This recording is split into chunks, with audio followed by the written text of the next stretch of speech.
और लखनऊ में समाजवादी पार्टी की अहम बैठक को लेकर अपडेट आया है। उपचुनाव को लेकर बैठक में चर्चा हुई है। जिला अध्यक्षों के साथ मंथन किया गया।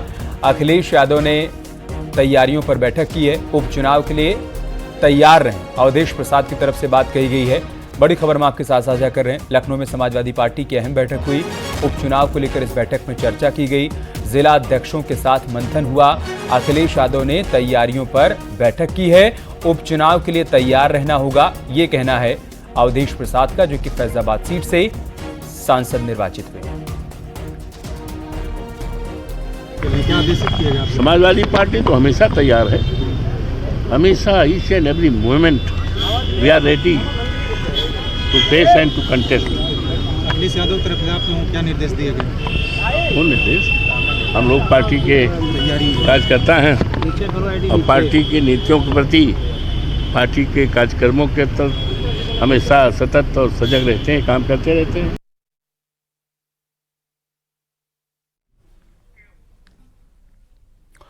इधर जमीयत उलेमाए हिंद ने स्कूलों में हिंदू धर्म की प्रथाओं को आगे बढ़ाने के खिलाफ प्रस्ताव पास किया है। इस प्रस्ताव में कहा गया है कि सरकार द्वारा स्कूली छात्र और छात्राओं को सूर्य नमस्कार, सरस्वती पूजा, इसके अलावा हिंदुओं के गीत, श्लोक या तिलक लगाने पर मजबूर करने का आदेश देना धार्मिक स्वतंत्रता में हस्तक्षेप और संविधान का उल्लंघन है, जिसे मुसलमान स्वीकार नहीं कर सकता।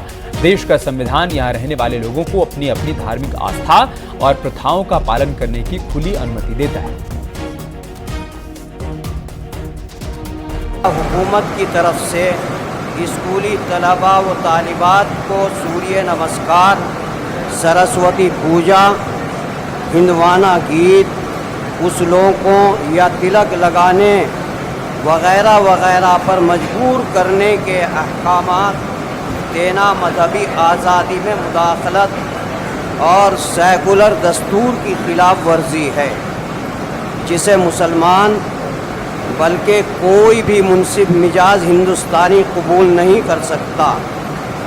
जमीयत उलमाए हिंद का ये इजलास हुकूमत से अपील करता है कि वह ऐसे सभी इश्तियाल अंगेज इक़दामात से बाज रहे।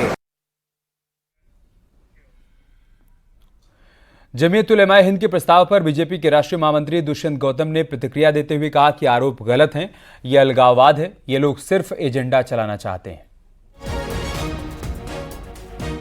गलत आरोप है। सरकार लगातार जो हमारी संस्कृति है, संस्कार हैं, जिस चीज को लेकर आज तक भारत भारत बना हुआ है, वो योगा का भी विरोध कर रहे हैं, वो सूर्य नमस्कार का भी विरोध कर रहे हैं। क्या सूर्य की किरणों को भी नहीं लेंगे अगर हिंदू सूर्य किरणों को लेगा? क्या योगा स्वास्थ्य के लिए अच्छा नहीं है? क्या हमको भारतीय संस्कृति का ज्ञान होना क्या अपराध है हमें? मुझे लगता है कि ये एक संकुचित मानसिकता है उनके, गलत परंपरा को जन्म दे रहे हैं वो। ऐसा नहीं हो सकता। विद्यार्थी विद्यार्थी होता है और विद्यार्थी को जो पाठशाला है उसके सारे पाठ्यक्रम पूरा करना चाहिए। ये अलगाववाद है, इससे देश का ही हानि होगी और स्वयं उनकी भी हानि होने वाली है। जमीयत उलेमाए हिंद के प्रस्ताव पर बीजेपी के प्रवक्ता नलिन कोहली ने कहा कि योग या फिर सूर्य नमस्कार भारतीय संविधान के मूल तत्व के अनुरूप है, जो स्कूल में चलाया जा रहा है, इससे विवाद नहीं पैदा होना चाहिए। जो संविधान की बात रखते हैं उन्हें पहले भारत की मूल संविधान को पढ़ लेना चाहिए। 1950 में जो भारत का संविधान बना, जो पहली पुस्तक निकली, उसमें भगवान श्री राम के चित्र हैं, भगवान कृष्ण के चित्र हैं, गौतम बुद्ध जी के चित्र हैं। तो ये तो वही संविधान है। तो ये हमारी संस्कृति के भी भाग है, चाहे योगा हो, कुछ हो। जो इन्हें आज संविधान के आधार पर खड़े होकर अपने विचार जो कह रहे हैं, जो इन चीजों को नकारना चाहते हैं, वो भारत की मूल सोच को नकारना चाहते हैं जो हमारे संविधान में है। इसीलिए तो अनुच्छेद 14 में सबको बराबरी का दर्जा दिया गया है विशेष रूप से। फिर उसके बाद कुछ प्रोटेक्शंस है माइनॉरिटीज के लिए, अल्पसंख्यकों के लिए। तो अगर धर्म इन चीजों को, जो हमारी संस्कृति की बात है, जो विश्व उसे अपना रहा है, योग को 150 से अधिक देश 10 साल से मना रहे हैं, अगर उसको नकारने की बात अगर वो कर रहे हैं धर्म के आधार पे, तो उन्हें संविधान की समझ नहीं है। और दूसरी बात, यदि उन्हें अपने धर्म के आधार से जीना है तो एक देश में जो संविधान पे चलता है वो नहीं हो सकता। अपने धर्म के आधार पर रहने के लिए 50 ऐसे और देश है जो सिर्फ केवल इस्लाम के आधार पर चलते हैं, जहां पर और किसी सांस्कृतिक बात को नकारा जाता है या उन्हें स्वीकारा नहीं जाता। और गोरखपुर में सीएम योगी से 2 केंद्रीय मंत्रियों ने मुलाकात की है। केंद्रीय वित्त राज्य मंत्री पंकज चौधरी और केंद्रीय राज्य मंत्री कमलेश पासवान ने सीएम योगी से मुलाकात की।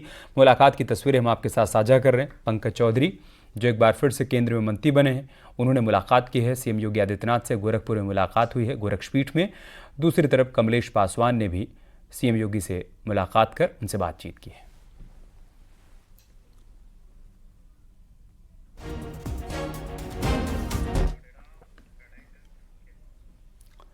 सीएम योगी आदित्यनाथ ने गोरखपुर के देवरिया बाईपास पर निर्माणाधीन 6 लेन फ्लाईओवर का निरीक्षण किया।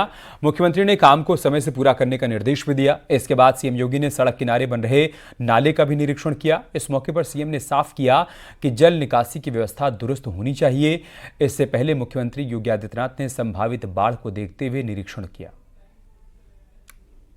मुख्यमंत्री योगी आदित्यनाथ अपने दौरे के दूसरे दिन सबसे पहले वो लहसड़ी बंधे पे गए और बाढ़ बचाव की तैयारियों का उन्होंने जायजा लिया और उसके बाद वहां पे उन्होंने अधिकारियों को निर्देशित किया कि किसी भी स्थिति में अगर बाढ़ आती है तो वो बाढ़ का पानी बंधे पार नहीं आना चाहिए, बंधे की मजबूती होनी चाहिए, रेन कट और रेड कट जो है उसको प्रॉपर तरीके से ठीक कर लिया जाए। उसके बाद फिर सीएम सीधे पहुंचते हैं 6 लेन ओवर ब्रिज के निरीक्षण करने और यहाँ पे वो निरीक्षण करने के दौरान जो नाले बनाए जा रहे हैं उसका भी उन्होंने निरीक्षण किया और निरीक्षण के दौरान उन्होंने निर्देशित किया जो पानी की व्यवस्था नाले में की गई है वो नालों से ही निकले और जो डक बनाए गए हैं यानी कि चाहे वो बिजली के लिए पाइप डालने की या फिर पानी की या अन्य जितनी भी पाइप डक्ट में डाली जाएगी उसकी भी प्रॉपर व्यवस्था हो और साथ ही ये जो नालियां हैं इसको प्रॉपर तरीके से ढकी जाए जिससे लोग उसको फुटपाथ के तरीके से यूज कर सकें।